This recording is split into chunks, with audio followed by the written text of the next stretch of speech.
Jelgavniece Laima Baltiņa skolā par skolotāju strādā 36 gadus, izaudzinot ne tikai olimpiāžu dalībniekus matemātikā un fizikā, bet arī jauno pedagogu kalvi, kas iedvesmot no skolotājas radošuma un spējas radīt aizraujošas matemātikas apgūšanas iespējas, arī vēlas turpināt skolotāja ceļu. Viņa manī izglāba skolotāja, kas tic katram skolēnam. Tā raksturojot skolotāju, Audzēkņi pieteica balvai Gada matemātikas skolotāja 2025. Tātad jūs esat izmācījušies par tulkiem, un tagad jums ir darba piedāvājums. Jums ir 2 samaksas moduļi. Šādi ar dzīves piemēriem, nevis tikai formulām un teorēmām, Laima Baltiņa vada savas matemātikas stundas. Viņa tic, ka bērni vislabāk mācās tad, kad jūt, kā zināšanas strādā viņu ikdienā. Bieži ir dzirdēts jautājums, kur šis man noderēs, un skolotāja Baltiņa mums pasaka, kur mums šis noderēs. Piemēram, kad mums ir kāds uzdevums, viņa skaitļus pārveido par kūkām, plūmēm un vēl nezinu ko, un tādējādi sasaista ar īsto dzīvi. Un, manuprāt, tas ir ļoti skolēni interesēs. Viņi zina, ka viņiem nevajadzēs varbūt to matemātiku tieši tās teorēmas dzīvē, bet viņiem to domāšanu vajadzēs. Un ja tā domāšana iet caur pozitīvo, caur novērtējumu, caur pacelšanu saulītē, tad viss notiek. Laima Baltiņa ir skolotāja, kura tic katram bērnam. Viņa bieži saka, galvenais nav atzīme, bet gan tas, vai bērns atrod savu stipro pusi. Godīgi sakot, no visiem 11 gadiem, kad es mācos, Baltiņa man ir bijusi vismīļākā, vislabākā. Un, protams, pie viņas mācīties ir ļoti vienkārši. Viņa ļoti viegli pasniedz, ļoti viegli saprast, izprast tēmu pie viņas. Balvai Latvijas gada skolotājs 2025 skolotāju pieteica Audzēkņi un skolas administrācija. Skolotāja atzīst, ka šis novērtējums ir ļoti personisks un aizkustinošs, bet vienlaikus viņa paliek pieticīga. 36 gadu laikā skolotāja ir izaudzinājusi gan starptautisko olimpiāžu laureātus, gan jaunos pedagogus. Jau vairākus gadus pēc kārtas viņas skolāniem ir augsts sasniegumi olimpiādēs dažādos konkursos, ar matemātiku, ar fiziku saistītos. Skolotājai ir tāda īpaša prasme saskatīt talantu. Saskatīt, kas ir tas īpašais bērnā, kur ir tā nestandarta domāšana, kā to attīstīt, kā to pilnveidot, un tas viņai lieliski izdodas. Bet es gribu teikt, ka tas nav tikai darbs ar talantīgajiem. Skolotāji strādā arī ar visiem skolēniem, un katram cenšas atrast to spēcīgo pusi, atrast to, par ko viņi varētu paslavēt. Mācu sevi novērtēt pareizi, es mācu saskatīt pozitīvo, es mācu sadarboties, mācu priecāties, smaidīt, neraudāt par četrinieku, jo tas nav galvenais. Galvenais ir, kā tu jūties un vai tu kādā jomā esi izcils. Tev nav jābūt izcilam visās jomās. Laikā, kad Latvijā trūkst pedagogu, šādi piemēri apliecina, cik nozīmīga ir skolotāja profesionālā sagatavotība un spēja motivēt skolēnus.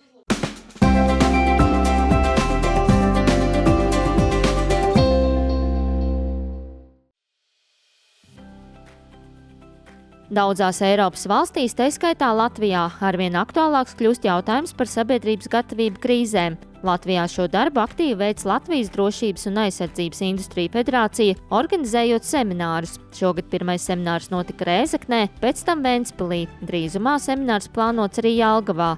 To mērķis – stiprināt kopējo valsts noturību un iedzīvotāju spēju rīkoties ārkārtas situācijās. Federācija no savas puses, jau jāsaka, 4 gadus, diemžēl visus šos pilnmēroga kara gadus, ir ļoti aktīvi strādājusi pie civil-militārās sadarbības tieši reģionālā griezumā. Ļoti aktīvi sadarbojušies esam un to turpinām darīt ar Latvijas pašvaldības savienību, jo tajā brīdī, ka mums izdodas uzrunāt sabiedrību, viņus ieinteresēt, sāk domāt pašiem par savu drošību, par savu ģimeņu, apgādi ārkārtas situācijās, tad viena tēma, kurai diemžēl tā uzmanība netiek pietiekami pievērsta, ir saistīta tieši ar materiālu tehnisko nodrošinājumu un ar tehnoloģisko bāzi. Līdz ar to šogad mēs vēlējāmies šajos 3 semināros katrā apskatīt vismaz 2 lielas tēmas, kas kas palīdzētu stiprināt mūsu pašvaldības un tāpatās mūsu sadarbības partnerus aizsardzības ministrijā, iekšlietu ministrijas struktūrās ar izpratni par to, kas ir pieejams industrijā un ko mēs no savas puses arī varam sniedzot un ieguldot papildus resursus, attīstīt un piemērot tieši Latvijas lietotāju, Latvijas cilvēku vajadzībām.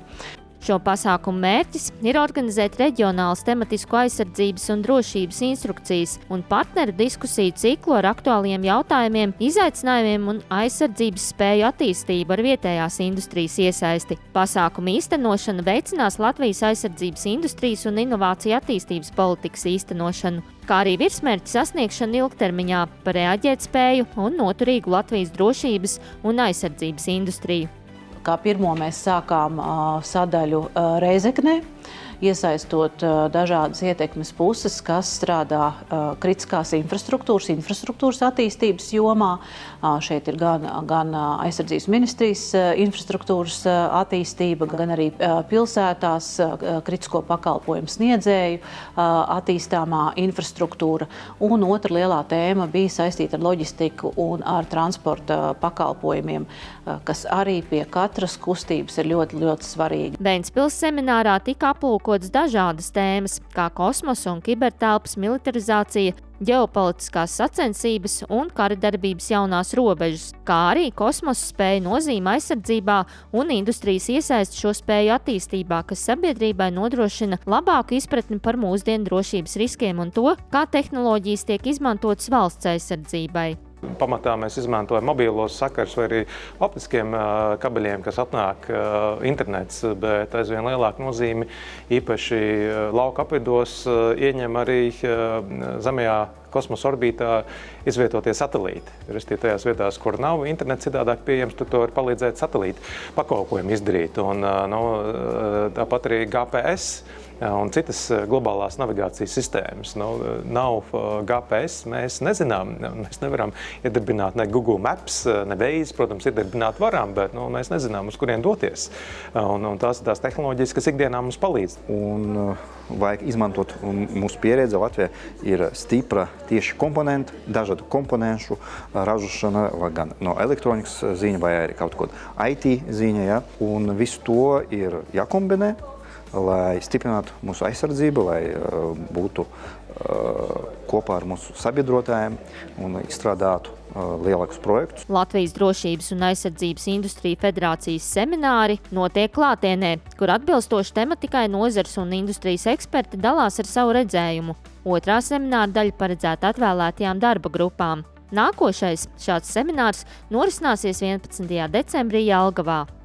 Noslēdzošā diskusija šogad un seminārs būs veltīts cilvēku faktoram un jautājumiem, kas ir saistīti arī ar pašu uzņēmumu noturību, jo, ja mēs vēlamies sniegt atbalstu Latvijas sabiedrībai, tad pašiem uzņēmumiem, kas šos produktus rada vai veido, ir arī jābūt tikpat spēcīgiem un noturīgiem. Tā kā šīs būs tās divas tēmas, kuras mēs centīsimies ar partneriem pārunāt Latvijas bioloģijas un tehnoloģiju universitātē, iesaistot cilvēkus, kas jau ir ļoti ilgus gadus strādājuši pie sausās pārtikas uzturdevas Nacionāla bruņotajiem spēkiem. Runāsim ar pārtikas nozari, kas ir gatava arī apgādāt ārkārtas situācijās Latvijas sabiedrību, bet mēs noteikti arī skārsim medicīnas tēmu un arī pievērsīsimies jautājumiem, kas ir saistīti ar uzņēmumu stiprināšanu. Un domājot par nākotni, tad tie jautājumi, kas šobrīd NATO industrijas padomnieku grupā, NATO industrijas fórumā ir ļoti skaļi izskanējuši un kurus mēs arī no industrijas, es domājam, dzirdēsim ar vien, ir saistīti ar tādu ļoti skaidru signālu par vajadzībām, lai uzņēmumi varētu arī kāpināt savu ražošanas jaudu. Tam, protams, ir nepieciešami resursi, bet šis jautājums neizkustēsies no vietas, ja pretī arī nebūs šī skaidrā vajadzība.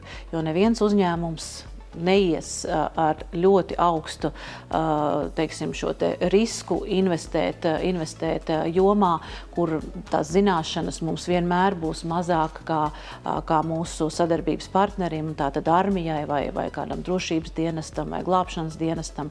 Tā kā mums ir svarīgi pēc iespējas ātrāk sadzirdēt šo signālu, un mēs gatavojamies arī Industrijas dienai Nacionāli bruņotos spēkos, kas jau 11. reizi notiks mums nākamā gada 22. janvārī, lai tad padziļinātu visās šajās spēju jomās arī strādātu.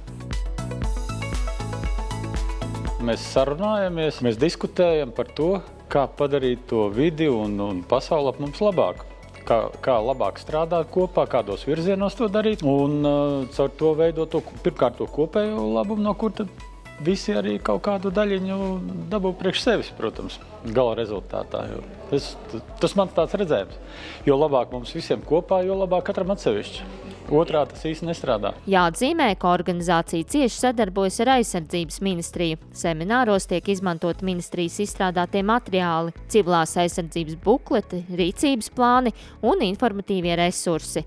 Mums ir svarīgi, lai pie mums brauc tie cilvēki, kuriem ir ko teikt, jo šis nav tas seminārs, nav tas formāts, kur mēs mācamies. Šī ir vairāk tā vieta, kur mēs jau nākam ar idejām, ar priekšlikumiem, kurus mēs tālāk apkoposim, pārunāsim arī ar federācijas biedriem un tad virzīsim tālāk rīcību politikas pilnveidošanai un šī pieprasījuma definēšanai no mūsu sadarbības partneru puses. Tā kā mūsu galvenais uzdevums ir tālāk šos jautājumus tad virzīt uz īstenošanu, lai nekas nepaliek 4 sienās, 3 pilsētās, bet tad, lai tas tālāk arī tiktu realizēts.